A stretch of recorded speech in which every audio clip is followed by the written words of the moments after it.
peeps? That's right, it's your boy, that H, that E, to the A, to that D, with another episode of the Wrestling Matters Podcast, and I believe it's episode 36 of the Wrestling Matters Podcast. If I'm mistaken, if I'm wrong on that, then that's me being a complete moron. But anyway, I'm going to start off with something new. It is a Raw review, but I have guests on the show. That's right. I have the host of James's Wrestling Rambles. That's right. Mr. James Powers. Hello! Hashtag the unstable one himself. Yes, the somewhat self-proclaimed lunatic fringe. And I also know, also with him is his sidekick. That's right. My good buddy. The one that kicked me, the one that beat me in the tournament on Sunday Segway. He knows which one it was. Mr. Mike Rodriguez. Ah, yes. Memories are so beautiful. Yes. Yes, the professor is in the building. The JWR podcast has invaded Wrestling Matters podcast. Let's get into this stuff. Yes. Memories for you, bad memories for me, because... Of course. Because that question still haunts me to this very day. I lost to Joshua Smith, so I can't say that. Yes, I have to admit that question still haunts me to this very day. I said Detroit, Michigan, when it should have been Battle Creek, Michigan, for those of you that don't know. But anyway, I'll get my payback. I'll talk to you about Sunday Segway later on. Anyway, Raw this week. Let's get right into it, ladies and gentlemen. It's Raw. It's Monday Night Raw, December 1st. Raw got into it this week with from Tulsa, Oklahoma. And the show kicked off this week with the Raw GM, the anonymous GM, or as we like to call him, Michael Cole. Came out, started running his mouth, doing his old usual stuff that he used to do when he was running that thing and the old Raw GM and that horrible sound that computer makes. And then John Cena pops out. John Cena music hits. He comes down.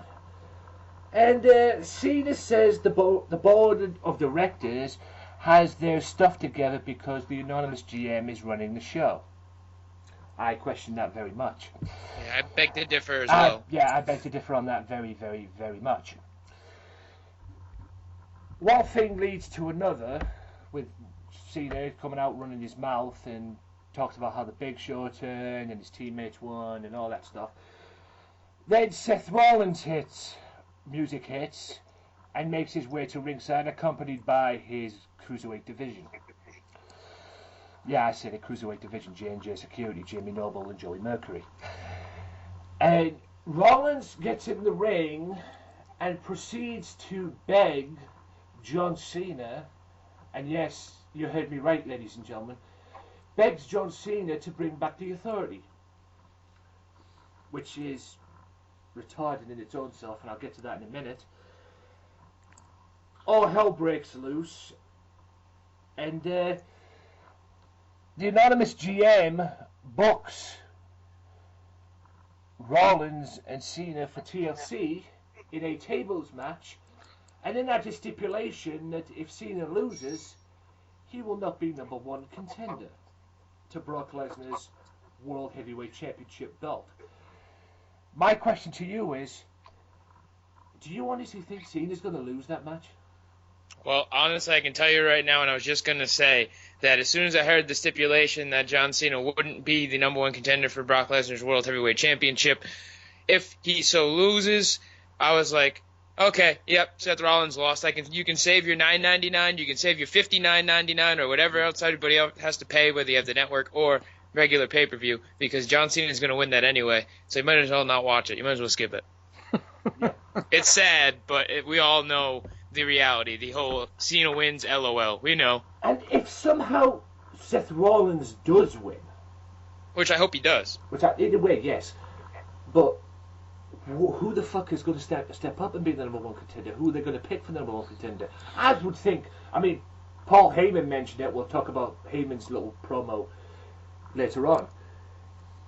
Seth Rollins curb stomped him, and I believe it was at Night of Champions. Yeah. Yes. Correct. So maybe Brock will want a piece of Rollins for curb stomping him. So I can't see him making Rollins #1 contender because he's got the Money in the Bank briefcase. Yeah, that's the thing that gets me about this match. I mean, that's the reason why we were saying that we know John Cena's going to win straight away because. Well, Cena, he has Cena, won twice on the row now on pay-per-view. He is due a loss. Yeah, I mean, Yeah. John Cena is the #1 contender, and and to be honest with you, in a way, and I know I'm going to get stick for this, it probably makes more sense for him to win because, like you just said there, James, Seth Rollins is the Mr. Money in the Bank, so he's going to get a title shot anyway at some point. It's just a case of when he catches the fucking briefcase in. To be honest with you, I don't mind the tables match, but in my opinion, this match does not make sense to me. As far as if it was just left as a tables match, then okay. But the fact that dumbass, whoever the heck that anonymous GM was, I still think it was called myself. Hornswoggle. It's Hornswoggle. No. Move on. Yeah, apparently I read on the dirt sheets that they left Hornswoggle out. Yeah, they can leave him out all they want, but it's not going to make us forget that he was actually the original and honest general manager. Yeah, that's cringe to say the least. Anyway, apparently, and another thing that annoyed me about this segment is as I said, Rollins says all the hard work Team Cena's, all the hard work and sacrifice Team Cena put together, the authority is out of power, and lead the board of directors to put the anonymous GM manager in charge. Now, yeah, thanks a lot, Cena, you jackass. Yeah, but this is not what got me. A certain cowboy stood up at ringside and chanted yes, yes, yes, and I say cowboy, he's a New York wannabe. Mr. What, you mean John Bradshaw Layfield? John Bradshaw Big Mouth, as I call him. No. The most annoying commentator in the history of wrestling. Well, I won't know, have you heard Byron Saxton lately? No. Yeah. No, I think John probably beats him in my opinion. I mean, Byron Saxton, who's it? That's all I've got to say about that. But yeah, I mean, all hell broke loose. Kane comes out. Ryback comes out. Well, apparently Ryback is meeting Kane at TLC in a chairs match. As well, more on that later. And all hell broke loose, and J&J security and set up a table, and Big Show pops out and they do a triple power bomb, and God damn it! It's just, in my opinion, it was a horrible way to start Raw. In my view, just a ridiculous brawl that really didn't need to happen. And as we came back from commercial break, John Cena, Ryback, and Dolph Ziggler were held back by the referees, and the controversial doctor Chris. Is it Chris Amand? Yeah, something like that. I think so, something like that. Is that the one that what the caller was talking about? Punk. Yeah. Punk says he's got great respect for the other one, Samson, who helped King. Yeah. But on that night when he complained, he were a SmackDown taping, not a Raw taping, and he obviously that Samson does Raw. Yeah. Okay. Good doctors. I think not. Michael Cole talks about the anonymous general manager. Oh boy.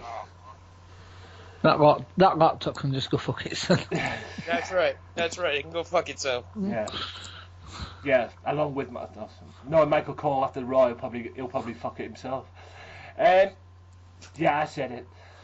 Pipe bomb that bitch. Anyway, Big Show as well. He mentioned some matches for TLC during the break as well.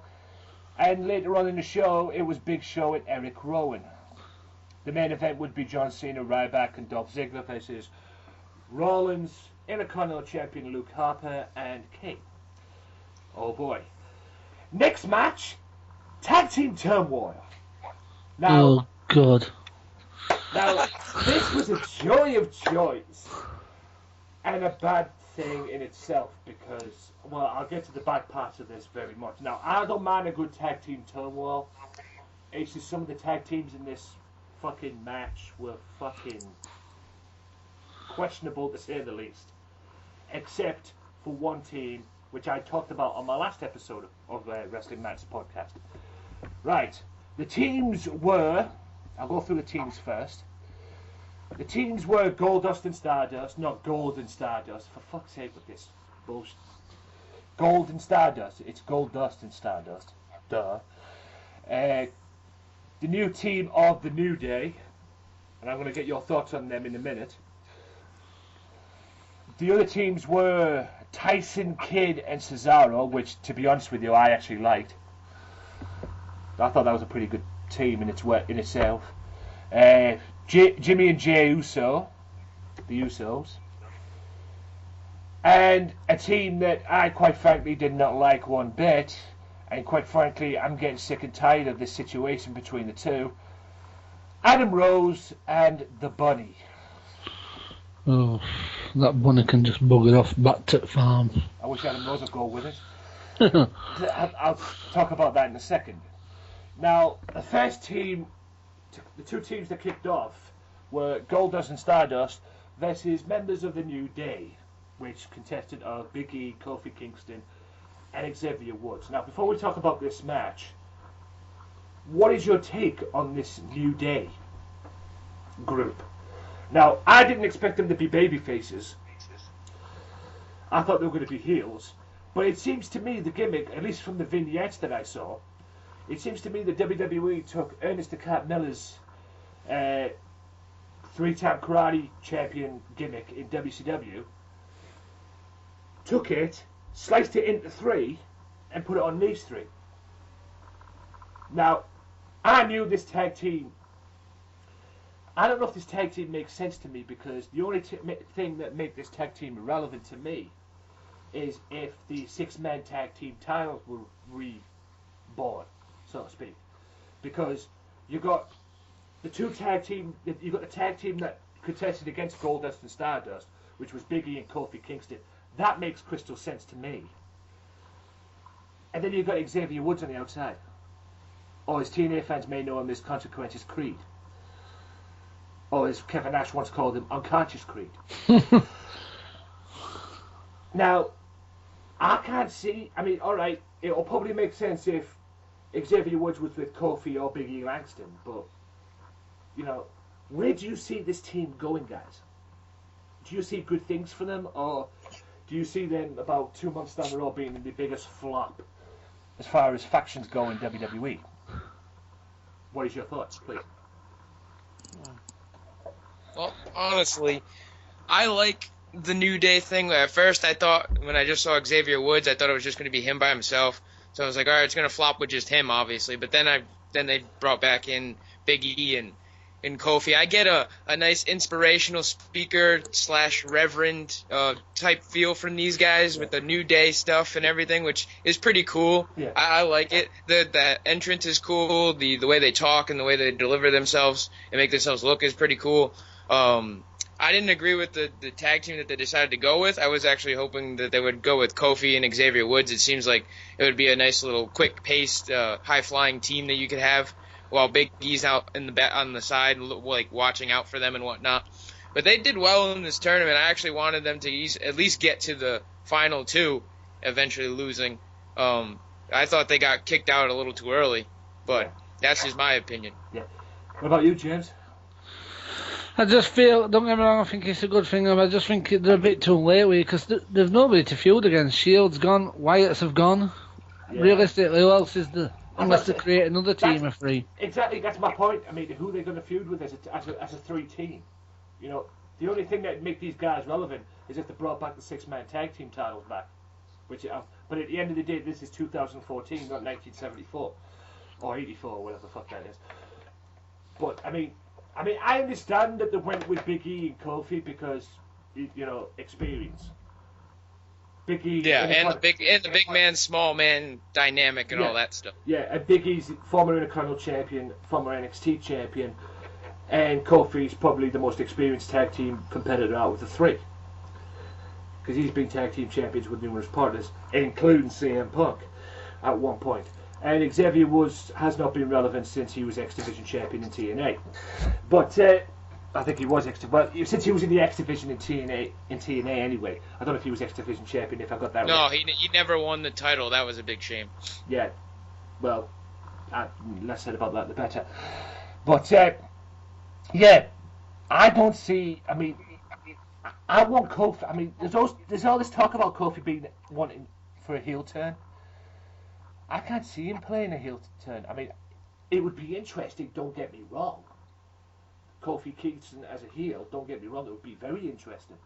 But, would it work? I mean, they never turned Ricky Steamboat heel, did they?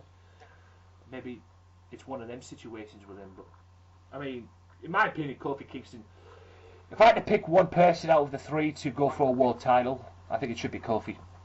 Although there's a case for Big E as well, so...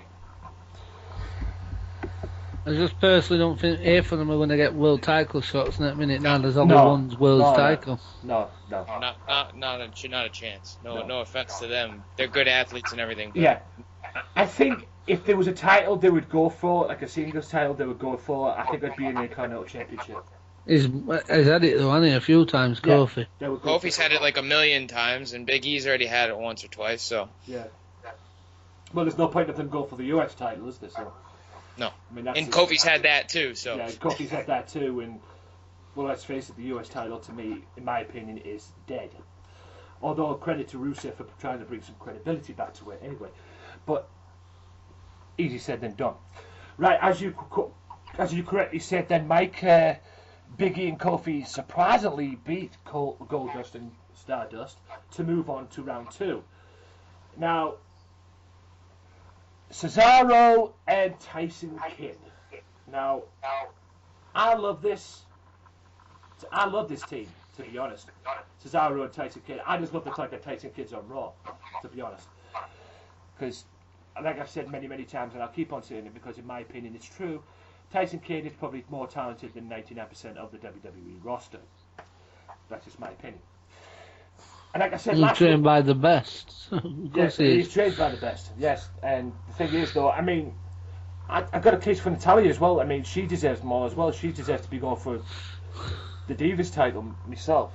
Although the Divas title ain't worth shit no more. So. Well, shit's carrying it. Oh, fuck. Actually, no, you said shit's carrying it, yeah, but would it be wrong to call her the future Mrs. Cena? I'm just saying. No, John's afraid of commitment, guys. Let's not forget that. According to her, he's afraid of commitment. He kicks out at 2. Before he says I do, he kicks out. Well, she arranges a wedding. Aren't they at wedding? It'll be, you can't see me. Yeah. And he kicks out at I do. Yeah. And no, can't do it. Yeah. Sorry. Yeah. It'd be like that movie, I Can't Lie. Remember that with Jim Carrey? I can't do this, sorry. Just walk away. No, that's what it's going to be. I mean, the future Mrs. Cena, as well as the Divas title, more on her later. But I like this team, but the thing is, I mean, like I said last week, didn't you guys see Raw last week with Tyson Kidd and Natalya versus Adam Rose and the Bunny? Yeah. Did anybody see, I mean, I mentioned this on the podcast, my podcast last week. Did anybody see Natalya get tagged in and help the Bunny up? She feels bad for this is it though. I think I mentioned it to Mike last week on our show. When that match was announced, Lily and Garcia announced that as an intergender tag match. That implied whoever was dressed as the Bunny that week was a female. Jeez, it's a transgender bunny. Holy crap. Yeah, exactly. Yeah, exactly. Holy crap. Yeah, they are crossing too many lines. First the humping, now the transgender bunny. I'd love to know who booked that match, to be fair, because somebody must have been high or something. Oh, God. You know, somebody must have seriously been high on something to book that match. Oh, yeah. I thought it was Cameron, the Bunny. From the moves that were being done, I thought it was Cameron. Wait a minute. Oh, okay, Cameron. All right. Never mind. What did you think I said? No, I thought you were going to say Naomi. I was like, but Naomi's pretty noticeable. I think, if you know what I'm talking about. You know it's Naomi. Yeah.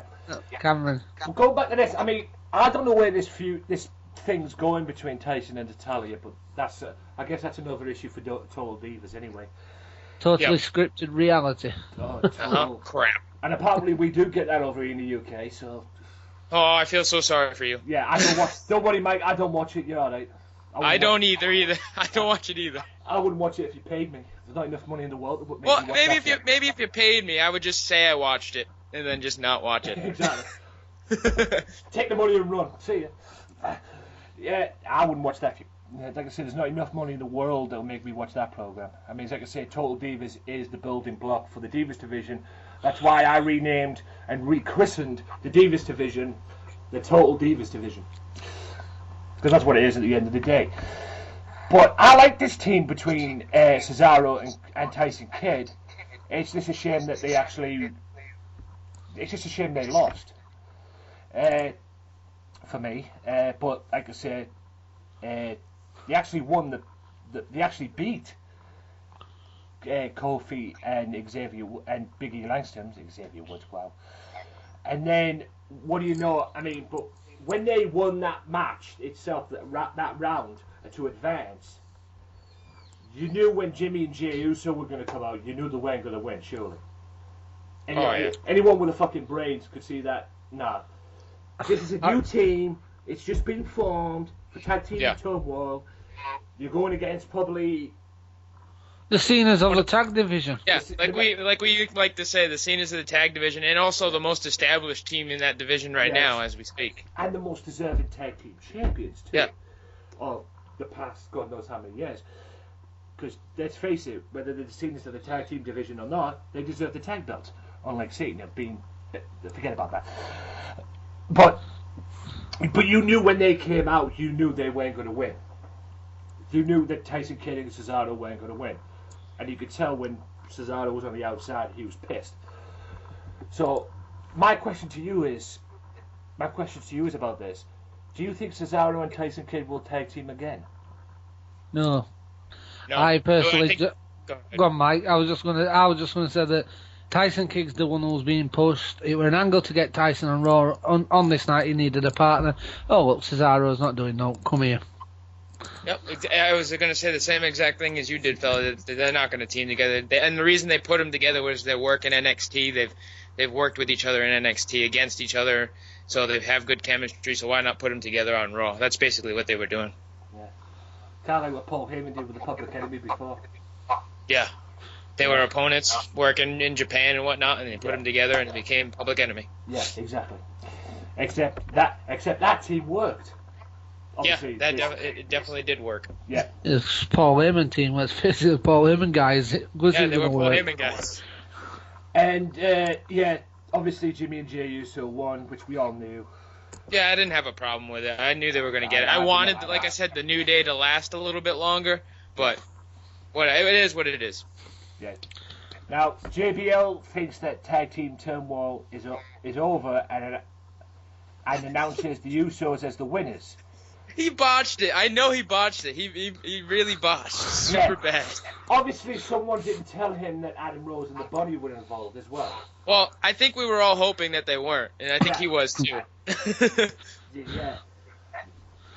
What is your take on this fucking Bunny and Adam Rose bullshit? Because when he first turned on the Bunny, we obviously thought he was going to be a heel. Yeah. I read on the dirt sheets that he played a babyface at a live event. And it's from what it seems, he's still portraying as a babyface. What the fuck is going on with WWE? I think now the live events are being advertised as separate things where they like to try out a lot of different things and do different things on live events than actual television, because I also think they're doing a slow burn with Adam Rose right now. I mean, now the Bunny just kind of fought back with him this past Monday, so apparently pretty soon we're getting closer and closer to them of finally breaking up and finding out who's underneath the Bunny costume, who I think it's probably going to be Darren Young. Darren Young? Yeah, it's going to be Darren. That would explain the humping. Sorry, I don't mean to do that, but it was just right there. Yeah. The thought of this Bunny scares the hell out of me, and I mean, like I said last week on the podcast, doing my Survivor Series with you, and I said it on the predictions as well.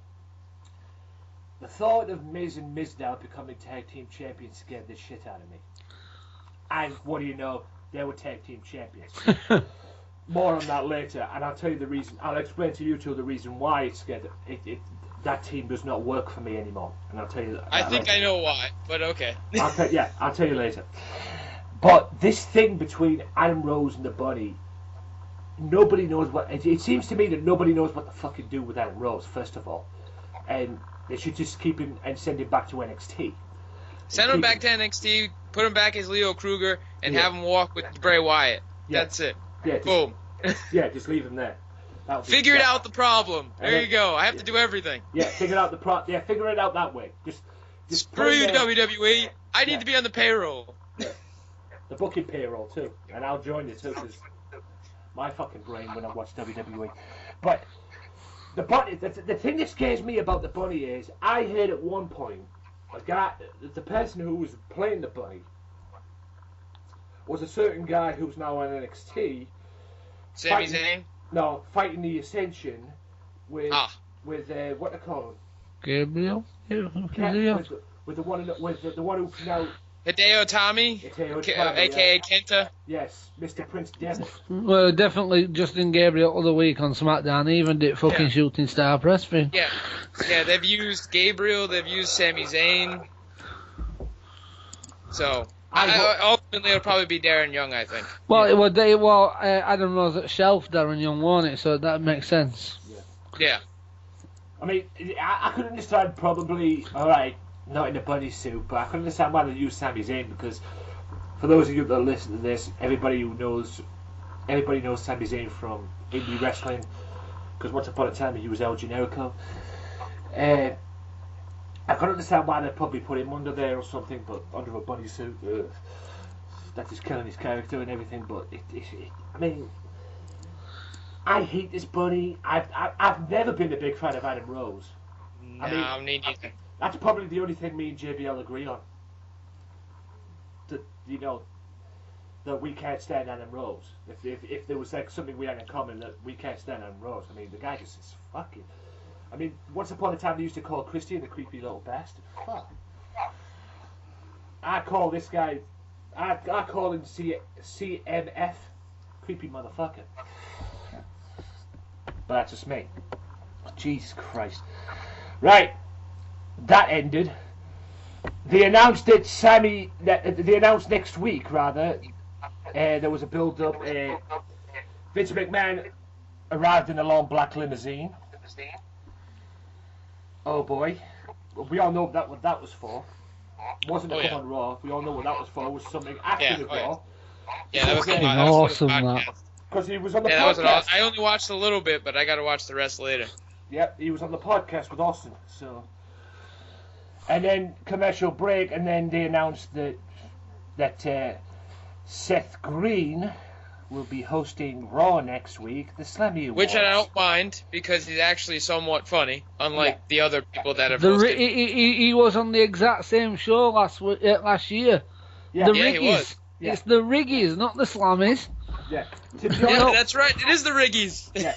To be honest, like Mike correctly says, I don't mind him. I would prefer him to the Grumpy Cat, or as I call him, the Grumpy Twat. The Grumpy Cat was kind of funny with the Miz, at least. Yeah. I think anyone's funny with the Miz at this rate. Because the Miz, at the end of the day, when that person's with the Miz, he turns out to be funny, and the Miz turns out not to be. Speaking of the Miz, after the tag team turmoil, which is something I forgot to mention, he was seen backstage with Mizdow, and apparently he was hitting on, I believe, was that Naomi? Yes, Naomi is one of the Usos' wives. I think Jimmy's or Jay's. Yes. I can't remember his wife. Well, we found that out later. More on that later on. But we found out what the reaction to that was later. And apparently Miz told her that he voted her on the WWE app to be AJ's tag team partner against the Bellas. Again, more on that later. Yeah, but like I said, I would prefer Seth Green to host Raw next week than Larry the Cable Guy and I mean, the only thing good about Larry the Cable Guy was it was just nice to see Santino back. That was the only good thing about that. It was just great to see Santino back, but that didn't last. Right. I'll be back. Big Show, Eric Rowan.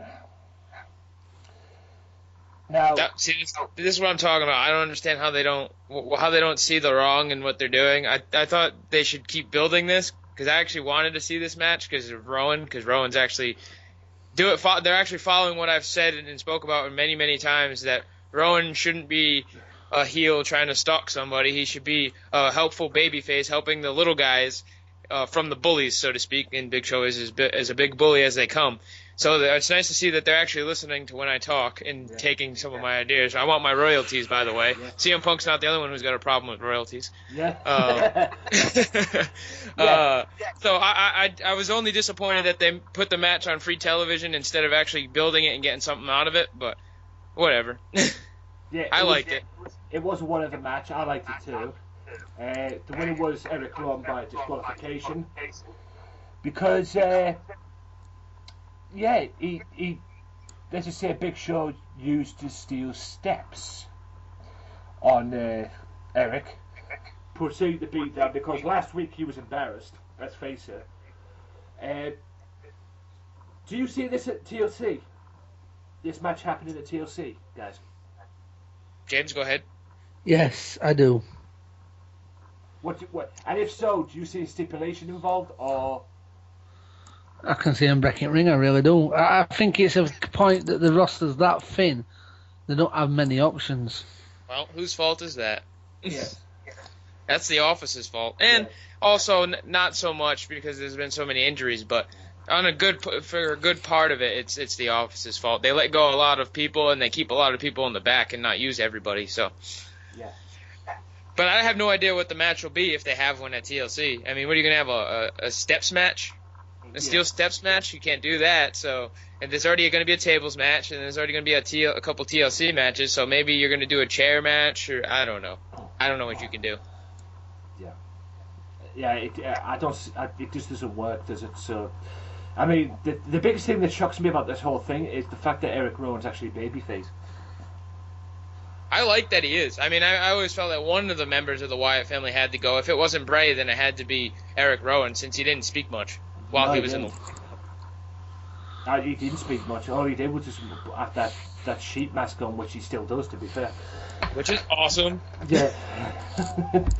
He still does, to be fair. But yeah, I mean, like you say, Mike, this was just a match for me.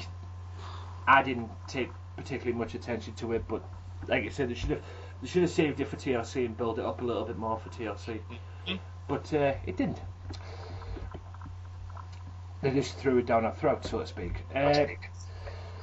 Big Show left the arena smiling as he calls as the referees calls for assistance. Rowan replays a showing of what the Big Show did. La la la la la la la la la la la la. Now, John Cena, Ryback, and Dolph Ziggler will take on Seth Rollins again, and Kane and Luke Harper. Rowan and Big Show are shown in the graphic, even though they won't be in the match. Yeah, they botched that up, didn't they? Oh, I didn't even see that. I didn't see that either, so if that's Botch. the case... Yeah, that's a botch in itself. Botchmania's running wild, brother. Yes. Oh, they're excellent at botches, they do it all the time. Yeah. Oh, yeah, they do. And, well, when you get more high-tech, there's more room for botching. Do you think that these botches that were on, I mean, the JBL botch that he thinking the tag team turmoil was over, poor bastard. Mind you, so did everybody else, because everybody didn't want to see him. I think he just gave away the finish. He knew that the Usos were going to win. He all says, all right, they won, yay. Yeah, thank God. Vince McMahon walking backstage and gets stopped by Renee Young. Darren Dyer's favourite announcer. Oh, mine too. Oh, yeah. That's if you listen to the Axel's analysis, because he has ripped her on that show before. That we do. McMahon cuts her off, saying that he's happy and whistles, and he's enjoying for himself, and he's just... This is a crazy old bastard. He's losing his mind. But again, Renee proceeds to botch something up. because somebody obviously didn't get, because Renee didn't obviously get the memo that it's Cena that can bring back the authority, not Vince McMahon. Well, I think she's smart enough to know that legit Vince could bring back the authority if he wanted to, because he is the damn CEO of the company, and John Cena is just a measly wrestler. Yeah. So the storyline purposes, it's Cena, but for real, you can. So she's not being stupid. I just think of that as a botch. I mean, Yeah. this situation with the authority in Cena now, it was like with McMahon and Stone Cold back in the day.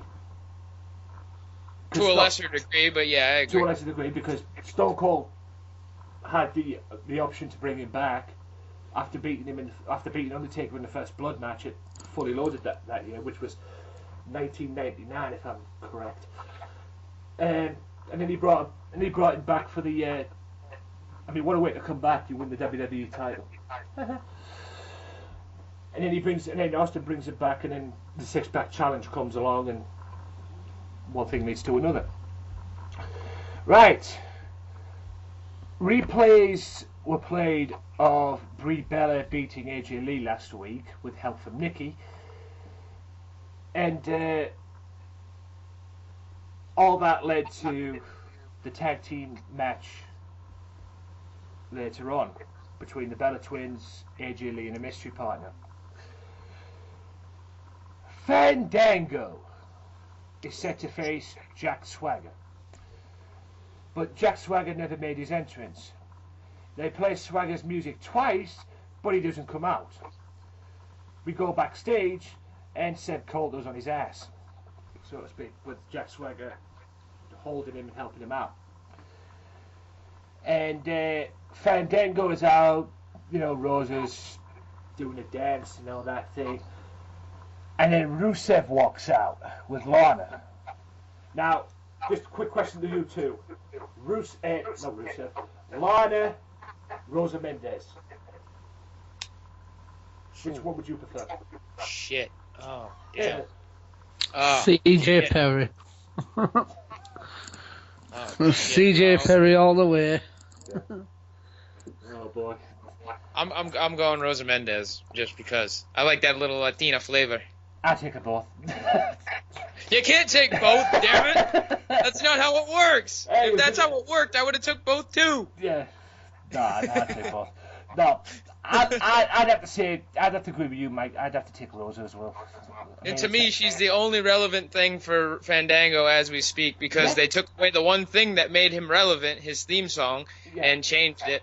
So Rosa Mendez, I don't think that's good. Yeah, I like this new look Fandango. I don't know about you guys, but I like this new look Fandango. Because it's fine, but when you talk about it in terms of momentum, it's just like, well, you took away the only thing that made him relevant with the whole iTunes, #1 on iTunes with being downloaded, his song, which I have. Yeah, so I like that. I mean, at the end of the day, all right. The only thing I don't like about this is it's Latin, isn't it? I mean, it's a Latin theme. Yeah, it's got that Spanish salsa, type Latin dance thing to it. And the only thing that's Latin, about it is Rosa Mendez.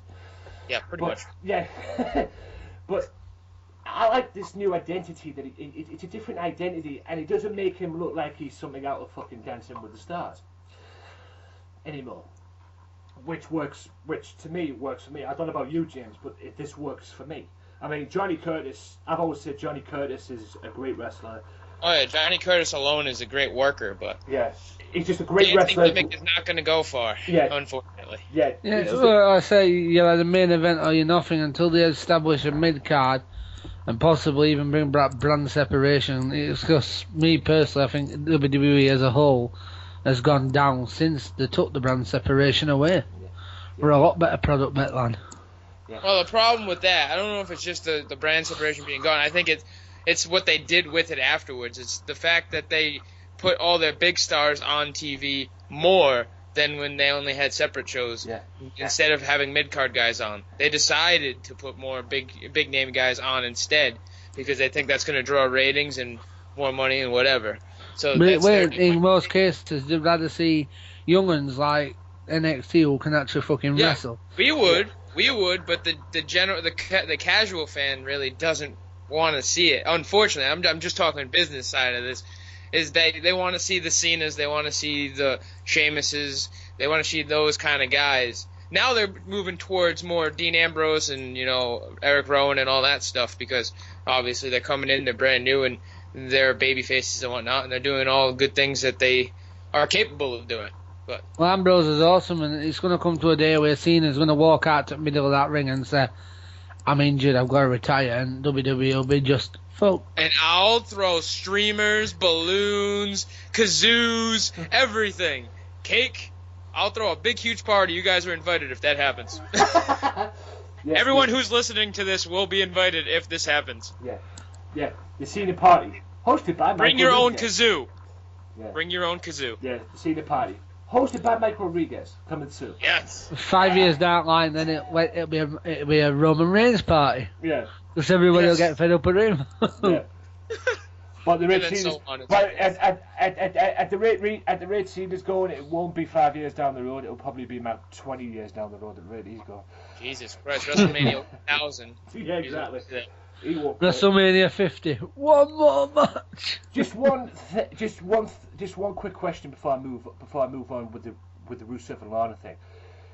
AJ Lee's mystery partner. It was Natalya, Naomi, and Alicia Fox, and we all know who won. Yep. I'll talk about that later. But if it was you two, who would you have picked? Oh, Me, I would have still went with Naomi. I would have gone with Natty. Yeah, I think I would have went with Natty too. Maybe it's just I'm biased because I like to see Naomi's behind, because it's very nice. But Although I wouldn't complain of Alicia Fox. I mean, I don't mind Alicia Fox. I don't mind Alicia Fox either. I don't mind any of the three. Let's just put it that way. Yeah, but I would. Let's just put it that way. But I'm with James. I would have went with Natalya. That's just me. Based on wrestling ability alone, or Both. Oh. yeah, okay. All right, just making sure. Because Natalie's a great wrestler, but she's fucking hot too. Oh yeah, she's damn sexy, and Tyson Kidd is lucky as hell to even Yeah. be married to her. Yeah, exactly. Anyway, back to Rusev and Lana. They make their way to ringside. The commentators speculate if they had done anything to attack Seth Coulter. Duh.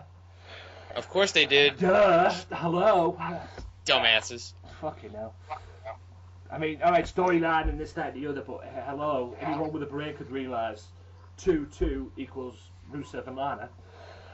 Fuck's sake. And they obviously come out, she says, shut up to the Americans and everything. And Shut up.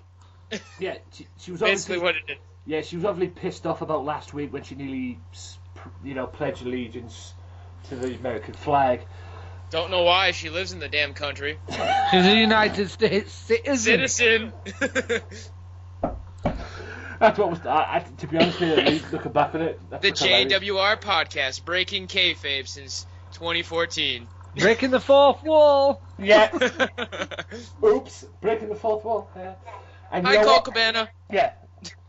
And you know what? I do the same. And you know what, ladies and gentlemen? I do exactly the same thing on here as well. The amount of people that come up to me and say, "Oh, why don't you be kayfabe?" And they know who they are, right, Chris Colley? But they've always come up to me and say, "Why do you be kayfabe? It's kayfabe, it's kayfabe." Fuck you, kayfabe. Okay? I create this podcast to be raw, edgy, controversial. I didn't do it to be fucking kayfabe. Stick your kayfabe up your asses, brick. Kayfabe. What is this, the 1990s? Anyway, that's my rant over. They obviously came out, and obviously she was pissed off about, what happened last week, pledging allegiance to the flag and everything, and saying that when will America learn that Rusev is the greatest United States champion of all time? I beg to differ on that one, but he's a great champion from what it seems, and Rusev and Lana start pledging allegiance to the Russian flag, which quite frankly pissed off Jack Swagger, despite the fact that he was already pissed off anyway because they attacked Seth Coulter backstage. And now hell breaks loose, and Swagger comes running down to ringside, and then the fight ensues. Now, my question to you is Jack Swagger? Are they building Jack Swagger to a point this time around that he's going to beat Rusev for the US title? Roman Reigns is on his way back. That looks like it's Roman Reigns' preferred. That's where they're going to go with Roman Reigns against Rusev. So Swagger's they're stopping the fill gaps again. We've already had Swagger, haven't we? And Reigns, Rusev. Yeah. Yes, exactly. Can I just ask one question? Isn't this supposed to be Roman Reigns going to WrestleMania next year? I mean, you're talking about him. That was the plan originally before he got hurt. I'm sure it's still the same, but they're just waiting for him to come back. Yeah, but then Jim Ross went out publicly, and Mick Foley and Austin both backed him, saying that it'd be the worst thing WWE would ever do is to book either Rollins or Reigns over Ambrose winning that title first. That's what's best for business. They believe Ambrose is the future. Absolutely. I mean, I read on a YouTube comment once that people call Dean Ambrose, who I absolutely have made no bones about it. I fucking love that guy because I mean, how can someone be so? I mean, like you say, he's the fucking future. But I read on the YouTube page, or YouTube comment rather, that he is the PG version of Stone Cold Steve Austin. Damn right. Yeah. Pretty much. That's what I heard. The only thing that he hasn't got is the middle fingers. Yeah, which he doesn't need. He doesn't need to do that. Need that. I mean, he has middle fingers. Austin. Ambrose has fists. Not saying that Austin didn't have fists as well, but he merely had the middle fingers. Ambrose he just got tired of throwing bows, and he decided to flip you off instead. Yeah, exactly. There you go. Professor's breaking it down for you. It's all right. Yeah, he attacked him, and then Rusev and Lana retreated, and Swagger got the macho bullshit thing, and he was standing reign supreme. Again, they promoted the AJ Lee versus Bella Twins with a mystery partner. Oh boy. Now to a part where I am more or less going to pipe bomb. The Miz will be on colour commentary for the next match, because the next match was Damien Mizdow and Fernando, member of Los Matadores. And yes, El Torito was at ringside. Oh joy. Now, Miz was a commentator. Now, the problem I didn't have with this match was I actually was glad that Mizdow won, rather, because he won it with a figure 4 leg lock, which was a thing of beauty in itself. First of all, before I get into my little rant where I think, in my opinion, that the Mizdow and Miz team doesn't work anymore, what do you guys think of Miz and Mizdow being tag team champions? Well, I honestly make no bones about it. I like the team. I like that Mizdow mimics the Miz. He does that thing. He's supposed to do it. That's his whole spiel. That's his whole gimmick. And I also like that when they do win titles or whatever, he brings out stunt titles, which I enjoy seeing that too. Since the Miz wants to be selfish and hold those, he's like, all right, then I got prop titles, and I'll take the prop titles. So I enjoyed the whole team itself. They needed a fresh new team to take the titles from Goldust to Stardust, because honestly, I was kind of tired of them holding the titles. So the Mizdow and I'm speaking specifically as Mike Dow, so I have to back up Mizdow. So I like the team and everything that they're doing so far. Is this Go ahead, James. James, before you answer, is this the part when I walk off my own show? Did I just hear him say Mike Dow? Yeah, I said Mike Dow. It's Mike Dow. It's me. I'm Mike Dow. Oh my god. Just for this segment, Mike Dow will go away afterwards. Moving on, James. Please save the show, please.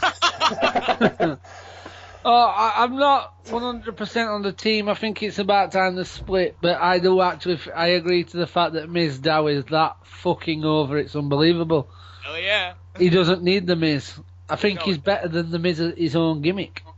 Absolutely. I agree, he is. I look at Mizdow sometimes, and the amount of times he is over, when you see him being over with the people, and credit him for doing that. I think of Grado. I think of how over Grado is. Yeah. It's yourself. It's yourself! Yeah. It's yourself! Yeah, more on that later. British camp. Yeah, Teenage British Boot Camp and ICW, for those of you. And by the way, if you haven't checked out ICW, for all you fans out there, please check it out. Please get the on-demand, because if you haven't signed up to the on-demand service, oh boy, are you missing out. Anyway, now this whole thing with the Mizdow and the Miz is ridiculous to me. I can't take this team serious. I don't know if Mike agrees with me on this, or the hell. Quite frankly, I don't know if James agrees with me on this, but we'll say that this. I mean, Mike said it best earlier on. When Miz is walking around with the 2 tag team belts, the proper tag team belts, and you've got Mizdow carrying 2 belts that my niece would be proud of. You know, that my niece would probably have, and she's 10, I think. But she would love that probably at her age. Established tag teams in tag team divisions are, you know, one person has one belt, the other person has another belt. I can't fucking take this seriously. What WWE needs to do, and again, this is just my opinion, is take this momentum that Mr. Mizdow has got and break him away from Miz and run with it. You know, give him a singles push him back to the moon. Because credit to Damien Mizdow, because before all this was to come about, this stunt double thing, he was on the brink of being fired. I don't know, I think they gave him a CM Punk gimmick at one point as well when he was trying to tell the truth, and they cut his mic off at times, if I remember that correctly. Mm-hmm. But they need to break him away. I can't take Damien Mizdow seriously. Yes, some of the stuff he's done is funny when he's mimicked the Miz and whatnot, and he did that as well on Monday night, which I'll get to in a second. But he needs to be going back to where he was. Credit, he's got all the momentum now. He's over with the fans with this Mizdow stuff and everything. But take that, go back to Damien Sandow, and get that singles push. Go back to where you used to be. Okay? Granted, he's now the comedy dude for WWE since 3MB are now no longer with us. And that. But I can't take this thing seriously, and don't get me started on the Miz, this rock wannabe, this Hollywood wannabe. I'd rather have him come back as the awesome Miz. That Miz who was WWE champion at one point. Yeah. Yes, I said that correctly, ladies and gentlemen. Miz was WWE champion.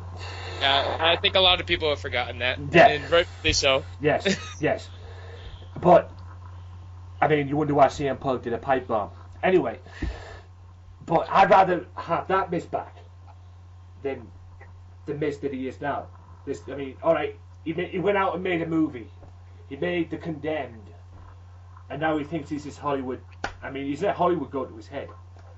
I mean, have you seen the videos on YouTube? On the WWE YouTube page? He goes, thanks for watching that to get to this. Well, we weren't watching the videos to get to you, Punk. We were just watching the videos to fucking move on. But I can't take this thing seriously. I'm glad that Damien Mizdow won by the figure 4 leg lock. By beating out Fernando, who was with El Torito. Don't get me started on El Torito. But I can't take this tag team seriously anymore. Yes, Mizdow is funny what he does on the outside, I'll grant it. You know, he puts a smile on my face. But you've got Miz doing, you've got him doing the job, doing half of the job, and then Miz coming in and taking the credit after doing a fake injury at one point. Faking an injury and then coming in and taking all the credit. And then you've got him doing exactly the same opposite and everything. They're not a tag team, is my point.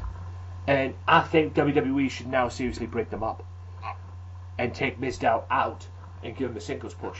Doesn't have to be for a world title, but give him a singles push towards the Intercontinental Championship maybe. Or hell, go for the US title. And that's why I said the Intercontinental Championship first, because the US title is the shit. Now, he's gone down the shitter. Again, credit to Rusev for trying to bring some credibility back to it, but the Intercontinental Championship means more than the US title. So, I was thinking more down that route. But, like I said, I don't know about you guys, and Mike, you've already said your piece about the Miz and Mizdow. You like the tag team. Yes, Mike Dow has spoken. Yeah. I won one, no. But I can't take this team serious anymore as a tag team. Yes, they're a great team. Yes, they get the job done. But I can't take them seriously anymore. And I think they should use the momentum that Mizdow has, because now he's over. I think that they should use the momentum that he has now, you know, to push him off for a singles push. But hey, this is WWE I'm talking about, and we all know the WWE logic: bad booking. But that was not my favourite bit of the match, quite frankly. The Mizdow winning, although it was a good thing. My favourite bit was Jimmy Uso charges his way down to ringside and proceeds to slap the piss right out of Miz, knocks him on his ass and says, "Stay away from my wife." What do you guys think about that? The anonymous GM thought that was good too. But yeah, I like that they're trying to bring in the real world stuff into it. With previously they had Miz giving a card for an agent to Naomi in the show. Exactly. And so obviously Jimmy didn't like that, or Jay, which whenever it is, didn't like it and slapped the taste out of the Miz's mouth. Short, sweet, and to the point. I liked it. Yeah, I liked it too. And then you've got, like I said, go back to what you said there. You've got Mizdow hanging Naomi a card, and you got Miz hanging Naomi a card rather, and you've got Mizdow handing over the invisible card. The invisible card. Oh my god! But yeah, all I was thinking at that point when Jimmy slapped the piss right out of Miz. I hope Maurice wasn't watching that, because correct me if I'm wrong, isn't Miz married? Yeah, Miz is married to Maurice. Yeah. Yeah, but it's TV. It's all predetermined. Yeah, he knows better. Yeah, it's all predetermined. Yeah, but at the end of the day, if I wouldn't want to be doing that if I was married. That's just my opinion. I mean, all right. Well, if you were getting the paychecks, I think you would disagree. What? All right, I'd do it if my missus was cool about it. Yeah, I'm sure she is. She's a wrestler herself, so I'm sure she knows. Yeah, true. But like I said, I question it. I mean, I just got this image in my mind of one day going home and then on TMZ one day saying that the Miz and Maurice are divorced. I don't know. But that's me being an evil bastard, I don't know, but hey, that's the way it is. And then after all that, la-di-da with Jimmy Uso, it was announced that on Main Event, which I think is tonight, or yesterday, I think it was yesterday. Yeah, it was last night. It was last night. It would Main Event, it would be Miz versus Jimmy Uso. I've watched that. I wrote a live review for that. On what, James? What on? I might have a WWE Network connection. No, you were supposed to. I was shooting your way for a cheap plug. Yeah, you missed it. Wow. I was shooting for you for a cheap plug. You didn't take it. I missed the plug. Your partner makes you. Oh my god. You missed the plug. Yes. I'm tired. At least one thing we don't. At least one thing we know. James doesn't play cricket or baseball. Because he did not hit a home run there, did you, James? No, he struck out. He struck out. No. I'm tired. Strike three. I understand. What is it over there now? 10 to 8. They've been awake since 5 a.m. Yes. Yeah, all right. We'll let it slide. Don't worry. Tomorrow we'll get this right.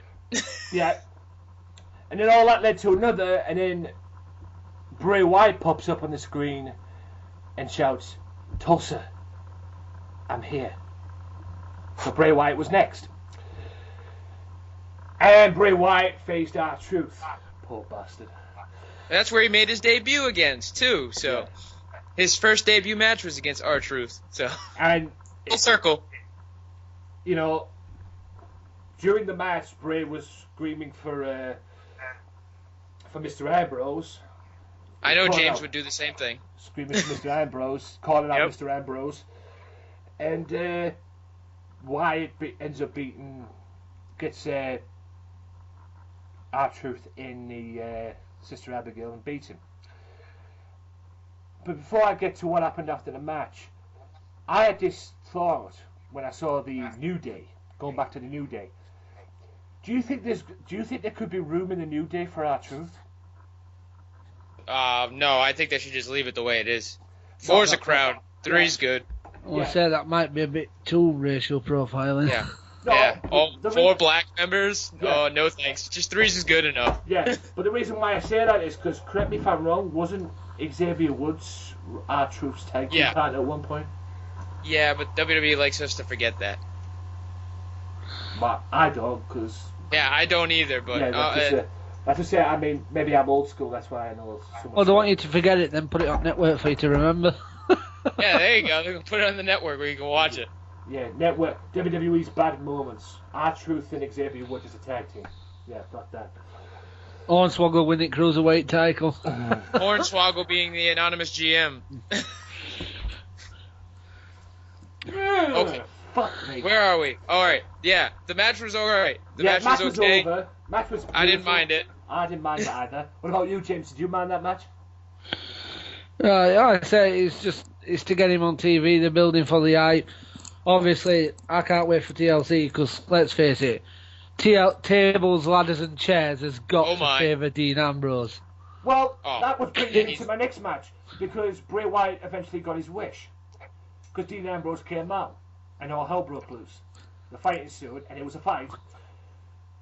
When don't hell break loose when Dean Ambrose is about? And I think it's safe to say, gentlemen, that the Raw and Tulsa got a little sneak preview of what's going to happen at TLC because this is going to be a fight at TLC. And yes, it will steal the show. Oh, it'll be the best match of the night by far. Yes.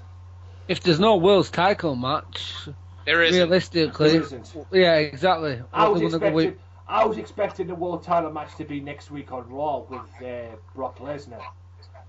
Because apparently I heard Brock Lesnar was going to show up for Raw next week. Well, apparently he's been pulled from that as well. So, as me and Mike would say, Clara called it right. I don't think he's medically cleared to go.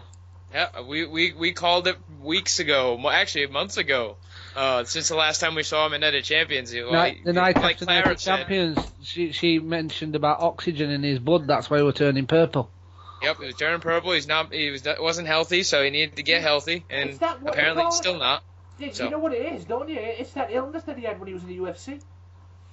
Diverticulitis? Yeah, that's what's it's obviously kicking back in again.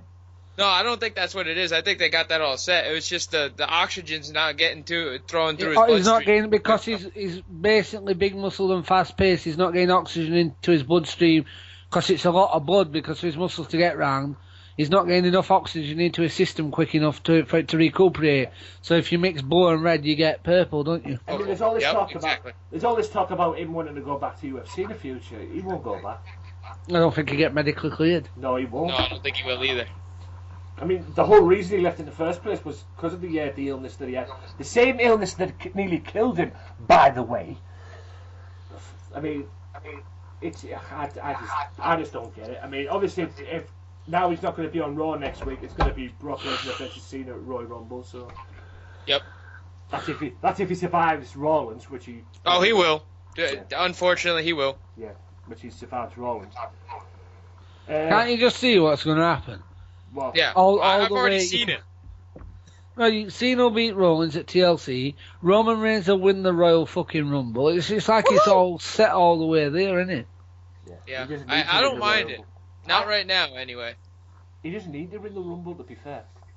Well, I know, honestly, I would rather have Ambrose win the Royal Rumble, but as long as he's down in the final two or gets a good, or he's like in the Royal Rumble for like an hour or something, get some kind of push behind when he's in the Rumble match, he should be alright. Me aside, they should get another opponent for Lesnar. Take title off Lesnar at fucking maybe Royal Rumble.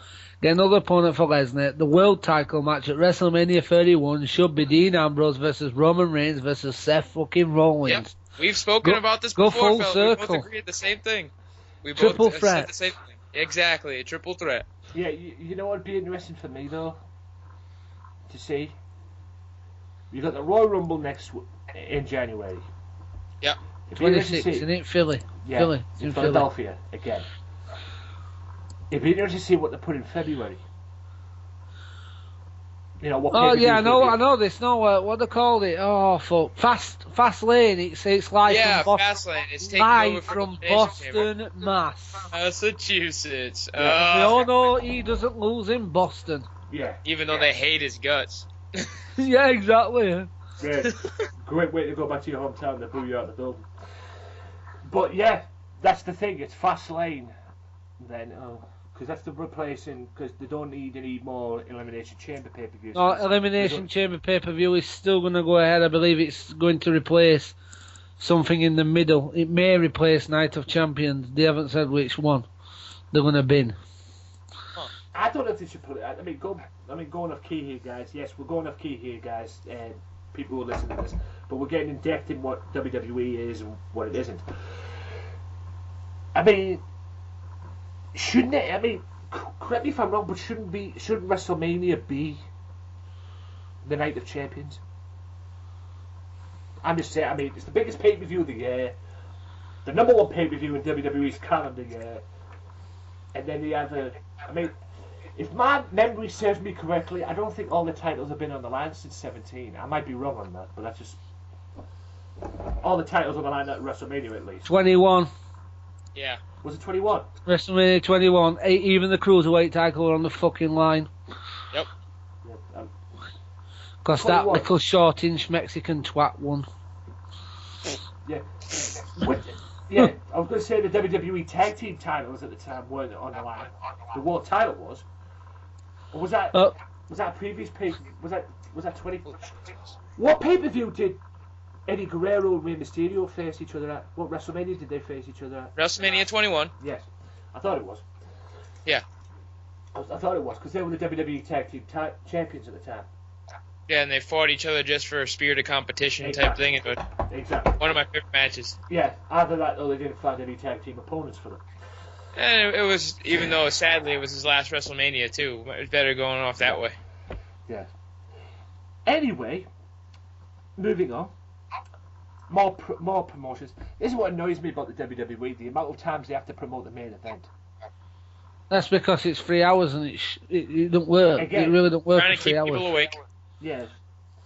Keep people awake while I put them to sleep. Yeah. Anyway, Jerry Lawler announces AJ Lee's partner. And with 48% of the votes, which pretty much was a landslide-ish, Naomi won it. And it ended up being... Shock. And it ended up being the Bella Twins. I think we all knew Naomi was going to win it with the Miz situation. Well, it happened the same other week when Dolph Ziggler come in and told J&J Security, I've told my 1.4 million followers to vote for you. They do it all the time. They give hints who they want you to fucking vote for. Yeah. But on this one, I think we got the idea of who was going to get picked with the Miz situation before you got the piss slapped out of him by Jim Uso. But obviously, it was a tag match. AJ hits Nikki with a Shining Wizard before applying the Black Widow for the win. And AJ and Naomi win by submission. Well, AJ got the submission victory and it was won. We all knew what was going to happen. But where do you see this supposed feud going between the Bellas and AJ Lee? Because that's what it is. It's a feud between the Bellas and AJ Lee, despite the fact that Nikki has the Divas Championship. But my thing is on this: you've got the Bellas, you've got AJ Lee, and there's all this talk about AJ Lee quitting WWE because apparently she was done after Survivor Series. So, She's contracted till June next year. They're not going to let AJ walk fucking out, have they? No. Hell no. she was I never knew that, but I heard that she was done. So with that being said, then where do you think this feud's going to go between the Bella Twins and AJ Lee? I reckon AJ personally probably win the title back round about Royal Rumble time after Brie turns on Nikki. I was going to say, do you think at some point that it will get to a point where Brie turns on Nikki and then she eventually beats her for the Divas Championship. You never know where Yeah. WWE is. Trouble is, it's WWE thinking, isn't it, Michael? It depends what they think from one week to a fucking another. Yeah. Well, honestly, they're not thinking at all because Bree should already have been done being her servant, 2 weeks ago, and all of a sudden now magically she's with her, smiling and being happy with her sister? Yeah. Who she's supposed to hate? So that's what I'm saying. It doesn't make any sense. I could care less about any of this right now, so... Oh, I don't either, I mean... But that would make me interested. You know, Bree turns on. As long as Bree comes out of this, if it's not AJ, then have it at least be Bree turn on her sister, even though she should have not even aligned with her sister. And just as long as somebody takes the title away from Nikki, I'm fine. Nikki's nice to look at, but she's just not very, very appealing to wrestle. Yeah, tell that to John Cena. Anyway. Yeah.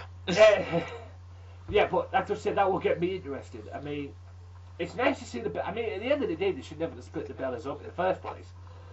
To be honest, I mean, it was a waste of time turning Nikki heel, if you ask me.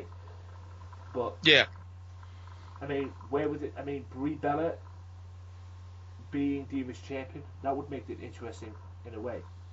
Where would this go? I mean, no, that for shock value at least, because it will shock me. And you've got, I mean, Bella. I mean, we all know the Bella twins are going out or married to the Bella Boys, as I call them, John Cena and Daniel Bryan. That'll be a great tag team. The Bella Boys. Daniel Bryan and what I call it, what's his name? John Cena. Anyway, the most ridiculous bullshit I've ever seen come out of a WWE legend, Mick Foley.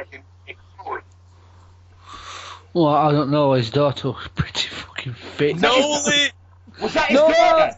Noelle Foley! She's fucking hot! Was that his daughter? I never knew. I never.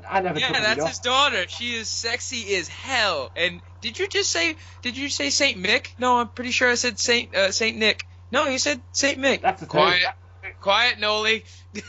Or Noelle. I can't say her name. Sorry if you're listening to this. I love you. Yeah. Well, she's wrestling, lad. That's just typical. I mean, is that the new generation of Foleys now? I mean, oh, he's done Santa Claus a lot, and give him credit. He does do a good Santa Claus. Yeah. A very convincing one at that. Yeah. As long as his daughter's around, I have no problem. I was gonna say, is his daughter now the new generation of Foleys coming to the WWE? Maybe. I know she talks about it a lot on YouTube and stuff. She's going under contract. What she's been the same. Michelle McCool's been fucking learning her. So. Well, see, there you go. Mrs. Taker, if you will. Mrs. Taker, yeah, exactly. Mrs. Taker. Yes, Mrs. Taker, if you will. And that's the best. That's the best person to get to learn from, anyway. If you ask me, as far as the divas go, anyway, or as far as the old school divas go, anyway. Right, we had a visit from a satellite instead for Connecticut. Paul Heyman. Paul E. Heyman. Yeah, Paulie dangerously. Yes, I'm not going to go into too much detail. I think we all know what was going to happen. He was talking about The Undertaker. He was talking about Seth Rollins. He was talking about John Cena. What did you guys think of the interview? Let's just go with it. Honestly, it's short, sweet, and to the point, just to keep it that way. It was a basic promo that he normally does, and basically he has to talk up Brock because Brock's not there, and he addressed Cena because of he's going to be the number one contender, and if he loses, he won't be. And then he addressed a person who he's going against, Seth Rollins, who curb stomped Brock Lesnar at Night of Champions, so he does have some beef with him. So he did a good job addressing both and doing all that stuff. Typical Heyman. What about you, Mr. Powers? Pure Heyman gold as usual. Heyman's there to fill the void that Brock Lesnar's busy farming his flaming cackle. I thought he was just sitting at home watching TV. I thought he might have been playing with Sable. Wouldn't we all? Rena Lesnar to you. Renee Lesnar. She'll always be Sable to me. Yes, the woman formerly known as Renee Mero. Yeah, I went there. And then all that ended, and then it was time for the main event of the evening. The six-man tag. John Cena, Dolph Ziggler, and Ryback versus Seth Rollins, Kane and Luke Harper. Basically, TLC preview is what I called it. Because you've got John Cena versus Seth Rollins, you've got Ryback versus Kane, and no doubt at some point they will announce that for the Intercontinental Championship, Dolph Ziggler. It has been announced. It was announced during main event. Well, there you Dolph go. Ziggler versus Luke Harper, Intercontinental title on the line ladder match. Ladder match. So the question is, who gets... We've got somebody with a ladder match, we've got a chairs match. Who gets the tables match? Cena and Rollins. Cena loses tables matches, though. So Well, that let's could hope be he loses then. Yeah, that could be a nice sight. I think the last tables match I remember him being in, didn't he lose to Sheamus? Yeah, Sheamus became the WWE champion. Yeah, quickest to become WWE champion at the time. Yes. But all I'm going to ask is this: what do you think of the main event? And we all know Mr. Ziggler won the match with a pin, which probably prompted them to book Ziggler versus Harper at the pay-per-view. So, what do you guys think of the match? Well, I have an interesting fact on that match, gentlemen. Okay. Oh, go ahead. That was the 100th time in the last 108 episodes that Cena has main evented Monday Night Raw. That's not a surprise. eight times fucking after 108 weeks, 100 times. Only 8 times he hasn't been in the main event, and that sucks, literally. Yeah. Yeah. Well, That's just the match itself was just textbook 6-man tag. It was nothing special really. Ziggler got the win, and that's good for him. But I didn't really care about it. It's always a 6-man tag. That seems to be the theme of Monday Night Raw every week. Yeah, I was expecting it to end via disqualification, so... Kane just doesn't seem bothered at the minute, does he? He just seems like he's going through motions. Yeah. Just give me my paycheck. Yeah. I would too. What is it at his age. What is it, the director of food beverages now? Oh, that was funny, wasn't it? Yeah, yeah. And he's still wearing that god-awful uniform. Please make him come back as the Big Red Machine. I could have sworn at one point I read on the dirt sheets that he was going to come back as a new character. Yeah, something about his character from that film he did. Yeah. He was going to come back as that, which I wouldn't mind saying, to be fair, because Corporate Kane is becoming a corporate pain in my ass, to be fair. And I miss the Big Red Machine,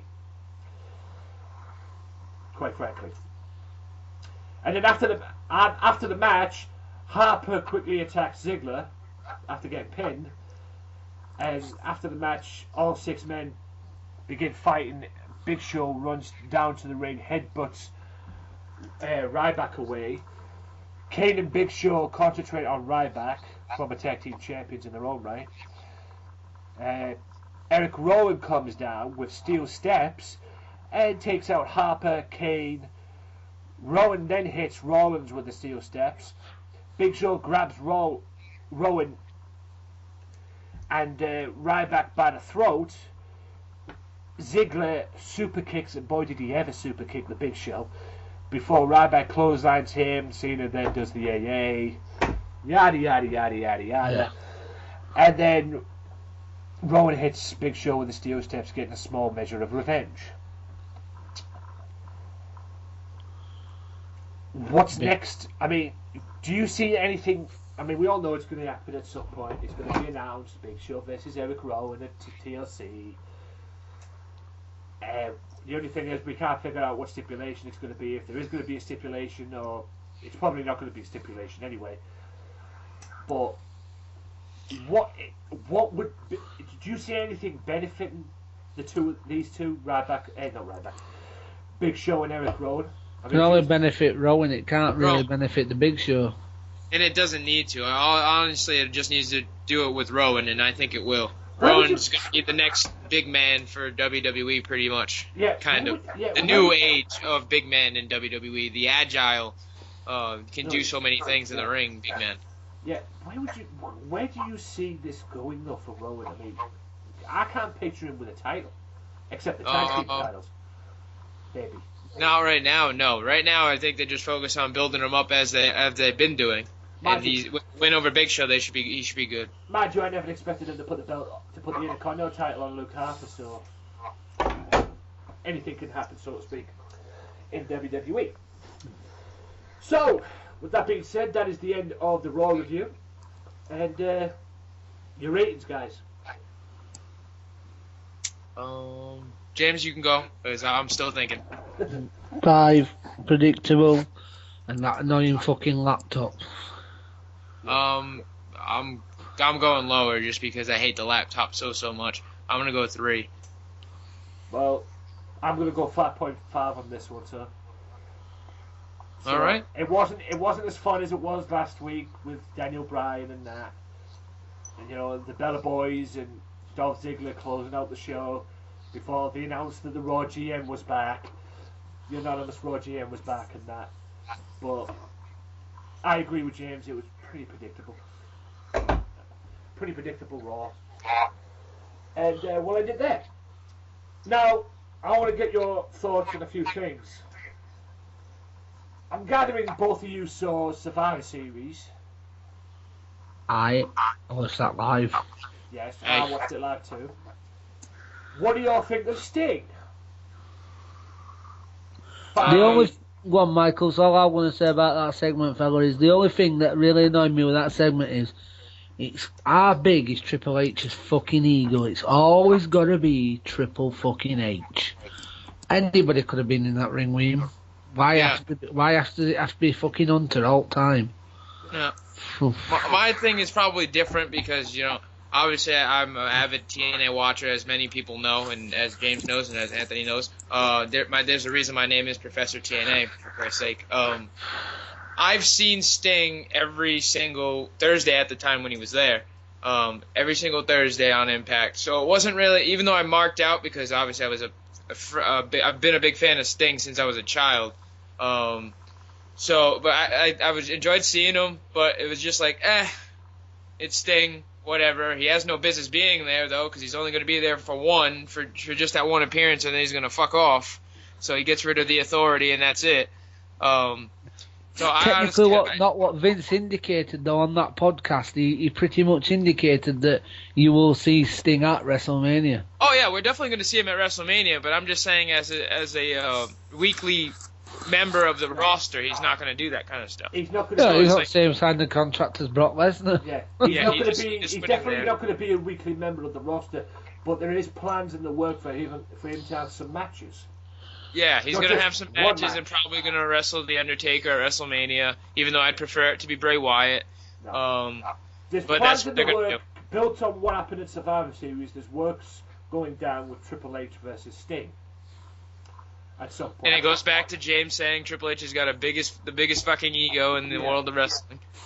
Yeah, the only thing Triple H has done good at the moment is NXT, but that's another story. Yeah, that's it. But there's plans for Sting and Triple H in the works. Will the Undertaker and Sting match happen? I don't know. And based on the Undertaker's condition, I pretty much doubt it. But hey, you never know. But that's what I'm saying. There's Triple H, there's the Undertaker, and there's probably Bray Wyatt at some point. I mean, I see Bray Wyatt if Bray Wyatt wrestles Sting, I see him as a Vampiro. Oh, I think he's better. No offense to Vampiro, but I think Bray Wyatt's definitely better than Vampiro. No offense to Vampiro. Yeah, no offense to Vampiro, but he's definitely better than Bray Wyatt. I mean, Bray Wyatt's fucking... Yeah, but the issue, Jankum, is always going to be whoever faces Sting at WrestleMania has got to be willing to take the fall. So let's face it, Sting ain't going to lose that encounter. Yeah. He doesn't. I don't think he minds if he does lose, because I've seen him in TNA put over many guys while he was there, so I don't think he has a problem. I get that, but I'm saying, Michael, it more likely be his very first professional match within WWE. He ain't gonna lose WWE that. will probably book it the way that he needs to win, whatever. That's why I'm saying Undertaker would be fine, because if he needs to win, there's no streak anymore, so who gives a fuck? Let him beat the Undertaker. Korea versus Korea, maybe. Maybe. That would work. I mean, that would be the perfect way for the Undertaker to say goodbye. Taker should have been gone after WrestleMania 29. Yeah. Honestly.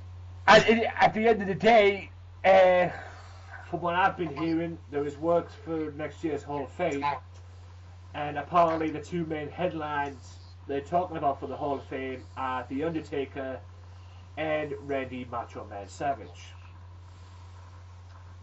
Now, Undertaker, but Macho Man is long overdue. Just saying. Now, another thing that I want to ask you about is this Bullet Club thing in New Japan. I don't know if you heard New Japan Pro Wrestling are doing a pay-per-view in January. With Global Force Wrestling and Jeff Jarrett, Jeff Jarrett and co. Jim Ross has been signed to announce it. I heard about this, Yeah. Now, I don't know if... I said this in the last podcast as well. I want to bring this up. Do you ever watch indie wrestling? Do you ever watch indie wrestling? I do. I've made it clear time and time again. I'm a fan of stuff like Ring of Honor, fucking ICW. You know, I love that. Have you guys watched House of Hardcore? Yeah, I have. Tommy Dreamer's baby. Promotion. Tommy Dreamer's little promotion that he has. I watched House of Hardcore 7 the other day. Yeah, so did I. I don't know about you, but going back to the early 90s, what the entrance music used to be with, Metallica, and anyway, it's still after this day because the Sandman still pops up. You've got Sandman, you've got, with Alice, you've got Tommy Dreamer with Alice in Chains. Once Upon a Time was Evil Flow by Pearl Jam, if I remember correctly. You've got Metallica by and Sandman with Sandman as well. I don't know about you, but I used to watch Jeff Meacham and JJ Williams Renegade Wrestling on YouTube before I did all this podcast stuff, and they used to always talk about the Young Bucks. Super Kick Party. Yeah, they used to talk about the Young Bucks and the entrance music that they have. And for those of you that don't know, the entrance music, and if you missed last week's episode, the entrance music, ladies and gentlemen, was Hanson's Bop. Yeah, it was. Bop. Rachel. Oh my fucking god. Bop, chicka choppa doppa, bop. I dig it The down. only thing about this is, right, they actually get into it. You can see them getting into it when they come out. Of course. One's a blonde-haired kid, and the other one's a brunette-haired kid. That's why it probably fits. I mean, Billy Johnson on Facebook tweeted me, Facebooked me back saying, only the Young Bucks can make that song cool. Yeah, they can make it go. They can put anything over. Because they're so over. Yeah. I mean, I won't deny Young Bucks are probably one of the best tag teams in the world, if not the best tag team in the world. That's what made me so sad when they asked for their release in TNA back in 2011, because I was like, I don't want them to leave because I know how good they are. Yeah. And the only thing is, I don't know if they use that song when they're in the Bullet Club. Probably not, no. Probably not. I could only imagine if they did though. I mean, they'll probably get kicked out of the Bullet Club if they did. That's just my view on that anyway. Like I said, go back to last week's episode if you want to hear more about that as well. But I just couldn't help bring that up because it's still. I mean, you've got Grado with Madonna, the cover version of Madonna's Like a Prayer, which is actually 10 times better than the old Madonna version. But that's just me. You've got Martin Kirby. I don't know if you've heard of this guy, Martin Kirby. Mike, I don't know if you've heard of him. He's a British wrestler. James will probably heard of him. I've heard of him because I've seen him wrestle. He comes out to. Have you heard of a song called Dragon's Den Din Tear? Yeah. By Ozone. Martin Kirby comes out to that song. And then you've got the Young Bucks with Hanson's Bop. That's the direction entrance music has gone. Entrance music has gone in the world today. Now, don't get me wrong. I like Grados because that's what gets Grado over. Thank God he's not in TNA Boot Camp anymore because, quite frankly, I can't see him using that song in TNA. Although he did use it when he faced Shaz Samuels in that episode. But I see that he's still in there. Wait, no, I didn't watch the episode. Oh crap, I gotta watch it. I forgot to watch it Sunday. I gotta go find it and watch it. Because I've been watching British Boot Camp. But I will say this though, it seems that I won't give too much away. I won't give too much of what he said, but it seems like they're building up to Al Snow versus Grado at some point. No offense to Grado, I really like the guy and everything, and the fans like him too. They get, as you saw in the last against Shaw Samuels, with the whole crowd singing it when he came out, and after he won as well. Yeah, but won't let music. There's so many people that they have in there that would be more suitable for the TNA roster than Grado. Yeah, my concern is, if at the end of the day what makes Grado over, and he's even admitted it himself, is the song that he has, the Madonna song. Yeah. That's why he's over, and people love that, and people love him. Yeah, because they like to be involved and like to be interacted with, and that's very interactive, where they can sing along with him. Yeah, they won't let him use that in TNA. No. TNA makes their own music like WWE. Sometimes Jim Johnson makes his own. Dale Oliver, same. I can guarantee you they won't let him use that in WWE. Digital media and copyright Act United States, you need the express permission of the artist. Yep, that's right.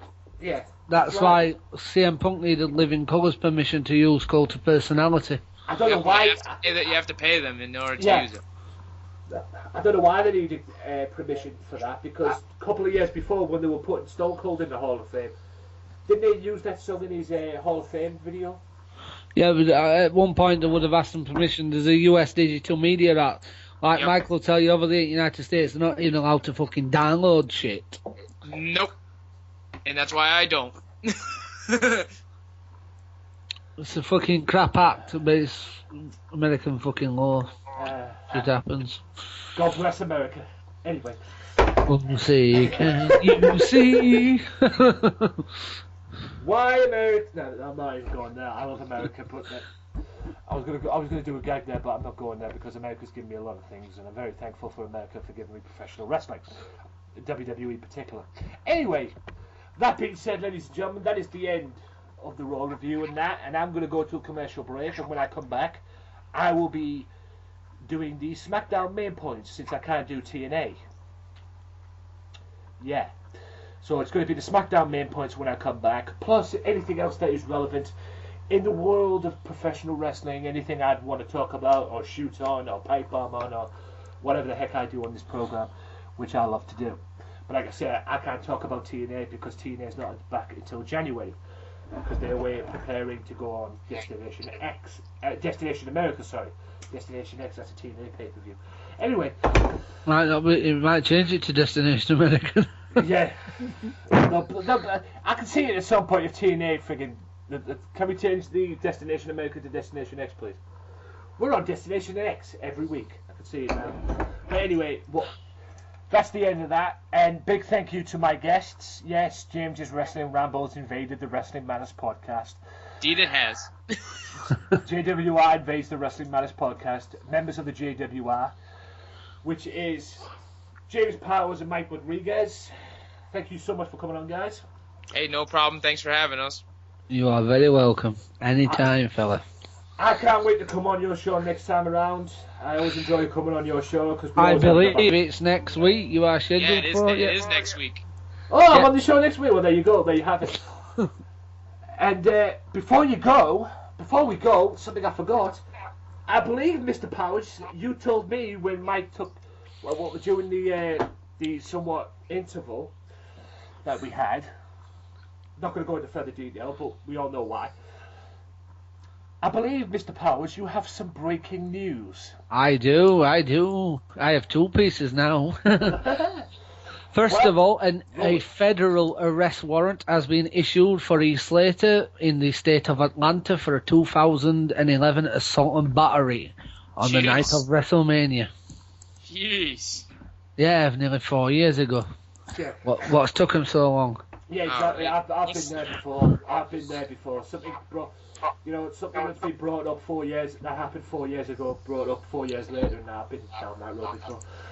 But what's the other bit of news? WWE have released for the Slammy Awards, what Slammy Awards are available this time, and as they are already, all of them are speculating on the dirt sheets now.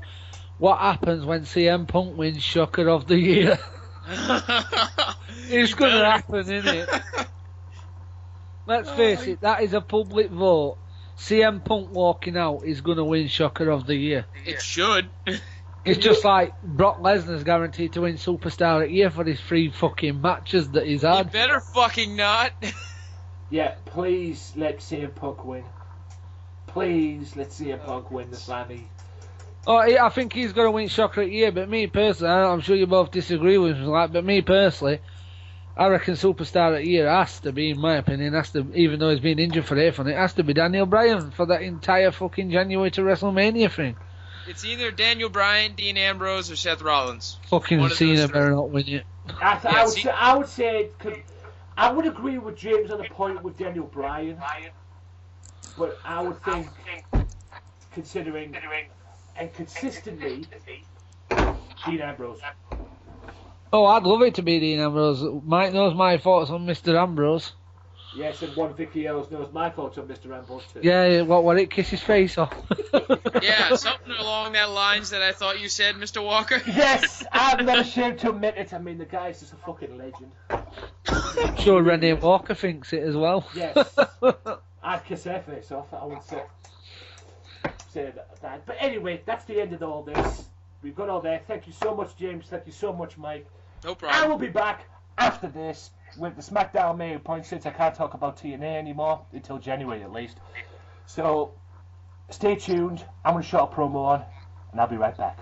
Peace. Be sure to follow the Wrestling Matters Podcast Twitter site right now at www.twitter.com/WM Podcast. Wrestling Matters, wrestling fans. Welcome back, ladies and gentlemen, to the Wrestling Matters Podcast, episode 36. Big thank you to James Powers there, Mike Rodriguez. Make sure you check them out. James Powers, James's Wrestling Rambles, each and every week. I'll give you the details at the end of the show, or towards the end of the show at least. And tune in this coming episode because I will be on. Yeah, I will be invading the Wrestling Rambles podcast and taking over, like a really bad version of the NWO. Anyway, moving swiftly on, before I get into the SmackDown main points, ladies and gentlemen, I want to talk about something that came up this week. It has been announced, and it was announced Sunday morning, at least when I woke up at least. It was announced that CM Punk, and it was announced at the UFC 181 pay-per-view, that CM Punk is now joined UFC. Now, I got no problem with this. I got no problem with this whatsoever. I have to admit, I am in a little two minds about it, to be honest. But like I said, I've got no problems with it. If it works for Brock Lesnar, it can work for CM Punk. And like I said, Dana White, like Kenny said on Sunday Segway yesterday that I was on, make sure you check that out. Dana White is a boss. You know, he is an OG, if you will. He is, you know, he knows smart business. You know, I mean, when he signed Brock Lesnar to the UFC, that brought in some interest from WWE and the wrestling side of it. You know, and it's going to do the same again because people are going to be interested in seeing him fight. People are going to be interested in seeing CM Punk fight. It's as simple as that. I'm interested in seeing it. I can't wait to see it. I can't wait to check it out. Apparently, he's going to be fighting in 2015. It's his first fight. He's not going to be thrown in the deep end. You know, he's not going to be thrown in the deep end where you know, like Brock Lesnar was. I mean, Brock Lesnar had a UFC title fight after 3 or 4 matches. He's not going to be thrown in that deep end. They're going to build him up properly, and we'll see where it goes. Do I predict him to be a champion? Hell yeah. Like I say, if Brock Lesnar can do it, why can't he? You know, I'm not comparing him to Brock Lesnar, but you know, if Brock Lesnar can have that success, why can't he? You know, more part to it. You know, and like I said on Twitter, CM Punk in the UFC. Hell, I'm down. I'm a CM Punk guy and cannot wait to see him fight. Interesting. Hashtag CM Punk. Hashtag BITW, which is best in the world, and hashtag UFC. And like I said, it's going to be very interesting. It'd be interesting to see who he fights as well, because I read on a website that announced this, there were 2 tweets on there. Dana White announced that he was going to be, that the UFC and Dana White announced that they signed him. Ronda Rousey was excited about it, and she has a little bit of WWE connections as well, because she's Stephanie's best friend. We watched SummerSlam pay-per-view. And not only that, Nate Diaz tweeted, why? You know, I don't know what that was all about. I don't know if that's a good thing or a bad thing. You know, I don't think Nate Diaz is particularly happy that Mr. Punk has signed, or Phil Brooks, as he'll probably be known, has signed as on to the UFC. You know, Ronda Rousey seemed excited, and she says she cannot wait, but Nate Diaz basically couldn't give a shit. But we'll wait and see. I can't wait to see. I will be watching, and I will be very interested in seeing where CM Punk goes in the UFC. And in 2015, the UFC just got very, very interesting. interesting, and I can't wait to see it. Looking forward to that first fight. Smackdown kicked off this week in Oklahoma City with an Intercontinental Championship match, which saw Dolph Ziggler versus Luke Harper. Dolph Ziggler gave Luke Harper everything he could handle in SmackDown's opening title bout, but after a kick below the belt from the Intercontinental Championship, the referee was forced to disqualify Luke Harper. The Show-Off came away with a disqualification victory, but again was unable to capture the title. Following the match, the Grizzly title holder attempted to introduce his opponent to the side of a ladder. Failed. When the bleach blonde superstar rammed Harper's face first into the Unforgiven Steel. Ziggler then launched the ladder onto Harper before Santino Marella came out to announce the Intercontinental title ladder match between the two adversaries, superstars at WWE's Demolition Derby pay-per-view, TLC Tables, Ladders, Chairs and Stairs, December 14th. Should be interesting. And yes, you heard me right, ladies and gentlemen. Tables, ladders, chairs, and stairs. For God's sake. Seth Rollins, Big Show, and Kane each took turns in giving individual WWE tables, ladders, and chairs and stairs opponents a preview of what to expect December 14th. Soon, however, Santino Marella came out to announce a huge main event for later on in the evening, pitting Ryback Eric Rowan against Seth Rollins and The Big Show. More on that later. Oh, God. Xavier Woods and Kofi Kingston of The New Day beat Tyson Kidd and Cesaro. A New Day continued their impressive introduction into WWE Universe as Xavier Woods and Kofi Kingston performed a devastating double team maneuver on Tyson Kidd to pick up the victory over the final graduate of the Hard Dungeon, and Cesaro. The spirited trio celebration was quickly cut short, however, when Goldust and Stardust told the young superstars the darkness falls on the New Day, and it was the New Day who got the last word, however, forecasting brighter days ahead. Shame that's not going to be about their career. God, these two, it's like regurgitated these three rather, it's like regurgitated shit. It'd be interesting to see what this feud between the New Day and Stardust and Goldust brings. That's if they go with it. Dean Ambrose was scheduled to face Rusev, but the match never happened. Lana announced that Rusev would not be competing as a result of Jack Swagger's Raw attack, which brought the unstable Ambrose storming up the ramp, looking for a fight. The new face of Fear jumped Ambrose from behind, however, eventually slamming his adversary's neck into a steel chair. That's right, Bray Wyatt's sneak attack, trying to get one up or stay one step ahead of Dean Ambrose going into this big fight that they have at the TLCS pay-per-view. It's going to be one hell of a fight, I don't mind telling you. The other matches were The Miz beats Jey Uso. I guess that's Miz's revenge for what happened on Raw with Jimmy and that. Tag team match scheduled for the TLC pay-per-view as well. Oh, TLCS pay-per-view. Naomi beats Brie Bella.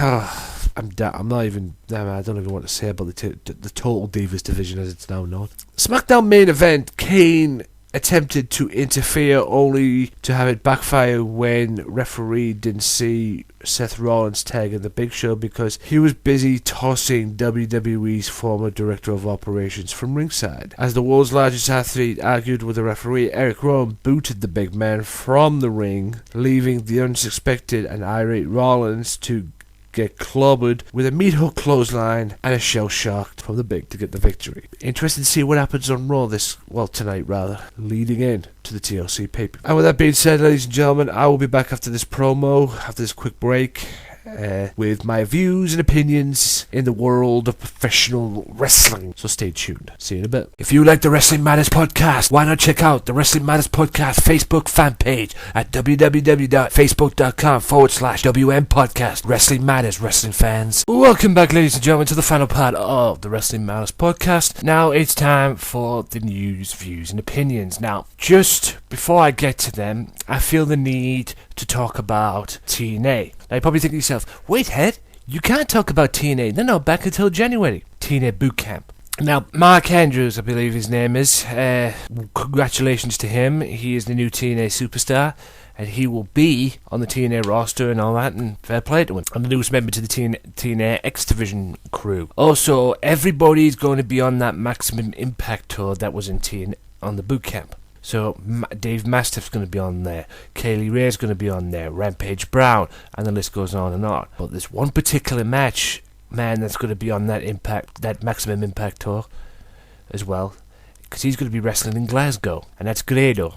Now, you've seen it. If you watched all 8 episodes, you've seen the beef between him and Al Snow. Dixie Carter announced yesterday on the show that she's made the match for the Glasgow show on the Maximum Impact tour.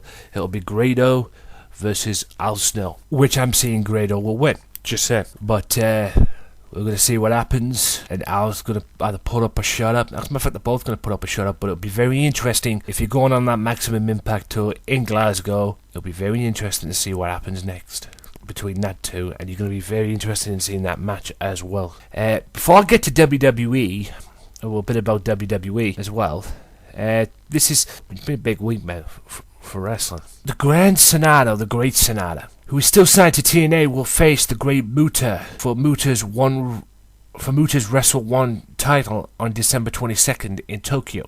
The Wrestling Observer newsletter reports that this could be Sonata's big title win, as officials have been wanting to put him over Muta for months. That'll be interesting to see. There has been rumours lately of Austin Aries parting ways with TNA. Apparently he has signed a new deal. Aries confirms on Twitter this weekend that he will be working TNA's Impact Wrestling tapings in New York City on January 7th, 8th and 9th for Destination America debut. So that should be interesting to see. WWE has responded to CM Punk joining, reacts, whatever, to CM Punk signing for the UFC. They basically wished him the best of luck in his ongoing endeavour, so to speak. Typical WWE in there. God, Bennett. Anyway, ex-star, WCW star Jimmy Del Rey passed away this week, and I'm guessing Jimmy Del Rey, it's the one who was in the Heavenly Bodies of WWE back in the... Yes, it was. Del Rey appeared in WWE with Dr. Tom Pritchard and the Gigolo Jimmy Del Rey, as well with Jim Cornette as their manager. Yeah, Smoky Mountain Wrestling and whatever. So he had a heart attack and he died at age 52, which is a shame. So rest in peace. Apparently, Dolph Ziggler took a shot at Cena. Oh God, Dolph Cena. Wow. Dolph Ziggler. Wow, there's a tongue twister. One for the Wrestling Matters podcast bloopers. Dolph Ziggler took a shot at John Cena and tweeted on why the fans should vote Ziggler for social media. Champion Slammy Award, Ziggler wrote, "Vote John Cena for social Slammy if you're into cut and paste tweets. Like most teens quoting Marilyn Monroe on Facebook." Another tweet. If you're into putting anyone and everyone on blast with a roost acceptance speech, vote for me. Social Slammy. Hashtag Slammy. By the way, social Slam hashtag Slammy should be called the Zack Ryder Award. He started it all, but I don't want him in harm's way on the stage. We'll find out tonight on Raw, because tonight's a Slammy Award. Apparently Kurt Angle's sticking with TNA. All these rumours that he's going to be joining WWE and that, but he's decided to stick it with TNA and sign a new deal. He's going to be a part-time wrestler as well, so you won't be seeing him for very much. Who else? And in a way, ladies and gentlemen, I guess you could say that is the end of this action-packed episode of the Wrestling Matters podcast. One quick thing to say. December 20th, if you're in the Middlesbrough area, or you can get to the Middlesbrough area, EPW Wrestling 1 on Twitter, EPWWrestling.co.uk, and EPW American Wrestling on Facebook. Get all the information and get yourself over to the Rainbow Leisure Centre in Colby Newham, where you will see a show presented by EPW Wrestling on December 20th. I'm guessing it's a Christmas show because 5 days later it's Christmas. So get yourself over there and you will see TNA Wrestling superstar Bram and former WWE superstar Mason Ryan. Yes, you heard me correct. Mason Ryan and TNA Wrestling superstar Bram, who will be home for Christmas since TNA is not doing that until January at least. And plus he's friends with the promoter and he will be making an appearance at the EPW show. It's Christmas. What do you expect? Well, get yourself over there. Tickets are £10, maybe less, I don't know. Like I say, for more information, go to EPW Wrestling 1 on Twitter, EPW American Wrestling on Facebook, and EPWWrestling.co.uk. Be sure to check that out. Also, ICW presented a show yesterday, which I've seen, and it apparently believes that Bob Holly is now in ICW. I think it's called Boost Goose. ICW Boost Goose, I think it is. I don't know. This is why you need to sign up to the ICW On Demand service. £3.75 a month, British money. God knows what that is, American money or foreign money or whatever. But you need to check that out. And if you haven't signed up to it, my recommendation is you sign up. And that show that was on yesterday will be on there at some point soon. And also, on Christmas Day, as a thank you from ICW, you will get to see the very first show from the Magical Mystery Tour as well that they did. So, do you need a reason to sign up? Get yourself up there. It is £3.75 a month. English money, like I said, I don't know what that is, American money or Canadian money or foreign money. But yeah, get yourself on there. I recommend it, and you will not be disappointed. And with that being said, ladies and gentlemen, that is the end of the 36th episode of the Wrestling Matters podcast. Tune in next time. Big thank you to Mike Rodriguez and James Powers for coming on. Until next time, peeps. Peace out.